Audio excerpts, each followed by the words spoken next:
Joko dan mimpi menjadi dosen di sebuah gang kecil di daerah Pasar Turi, Surabaya. Ada rumah kayu sederhana yang selalu ramai pada sore hari. Di depan rumah itu, meja kayu yang ditutupi kain plastik merah muda selalu penuh dengan mangkuk rujak yang segar. Itu warung Ibu Siti, ibu dari Joko. Sedangkan di dalam rumah, suara mesin jahit yang berdesir terus-menerus dari kamar kecil yang juga dijadikan bengkel ayahnya, Pak Slamet.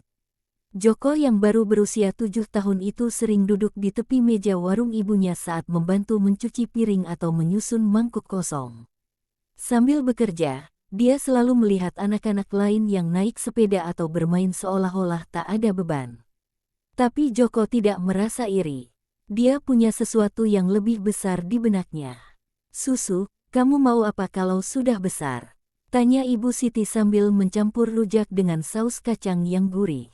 "Aku mau sekolah sampai kuliah, Bu. Lalu jadi dosen," jawab Joko dengan mata yang bersinar. Ibu Siti terdiam sejenak, lalu menyentuh kepala Joko dengan tangan yang penuh dengan noda saus kacang. "Itu cita-cita yang bagus, Nak. Tapi sekolahnya mahal loh." "Aku tahu, Bu. Tapi aku akan rajin belajar. Kalau ada ulangan, aku mau dapat nilai tinggi.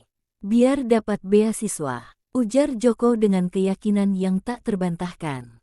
Hari demi hari, Joko menjalani hidupnya dengan dua dunia. Paginya dia pergi ke SD Negeri 5 Surabaya, di mana dia selalu duduk di barisan depan dan mencatat setiap kata yang diucapkan guru. Sore hari, setelah pulang sekolah, dia langsung membantu ibunya di warung rujak sampai malam.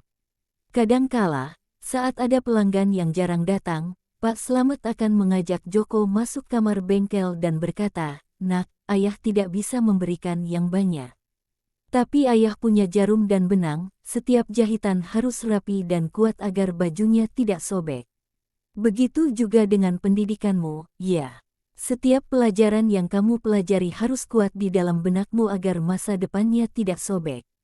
Joko mengangguk paham. Dia menyimpan setiap kata ayahnya seperti permata berharga. Saat teman-temannya menghabiskan uang saku untuk membeli permen atau mainan, Joko menyimpan uang yang diberikan ibunya untuk membeli buku pelajaran tambahan. Malam hari, saat lampu rumah sudah mulai redup agar hemat listrik, Joko masih belajar dengan menggunakan lampu senter kecil yang dia simpan di dalam tas sekolahnya. Waktu berlalu, Joko lulus SD dengan nilai terbaik di kelasnya dan berhasil mendapatkan beasiswa untuk masuk SMP negeri yang terkenal baik di Surabaya.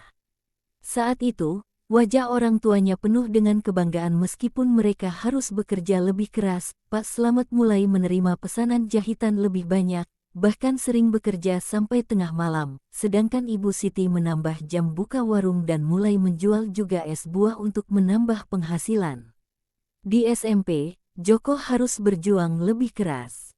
Teman-temannya sebagian besar berasal dari keluarga yang mampu, memiliki buku pelajaran tambahan dan bisa ikut les privat. Tapi Joko tidak menyerah. Dia sering meminjam buku teman atau menghabiskan waktu di perpustakaan sekolah setelah jam pelajaran berakhir. Saat ada tugas kelompok yang membutuhkan biaya, Joko selalu mencari cara untuk berkontribusi tanpa membebani orang tuanya, seperti membuat materi presentasi dengan tangan atau membantu mengumpulkan data dari koran bekas yang dia dapatkan dari penjual koran di dekat pasar. Salah satu teman bilang, "Cita-citaku terlalu tinggi untuk keluarga kita, Bu," ujar Joko suatu malam saat membantu membersihkan meja warung. Ibu Siti mengelus punggung Joko dengan lembut. "Biarlah mereka berkata apa saja, Nak. Pohon kelapa juga tumbuh dari biji kecil yang jatuh di tanah kering, tapi akhirnya bisa menghasilkan buah yang banyak dan memberikan teduh."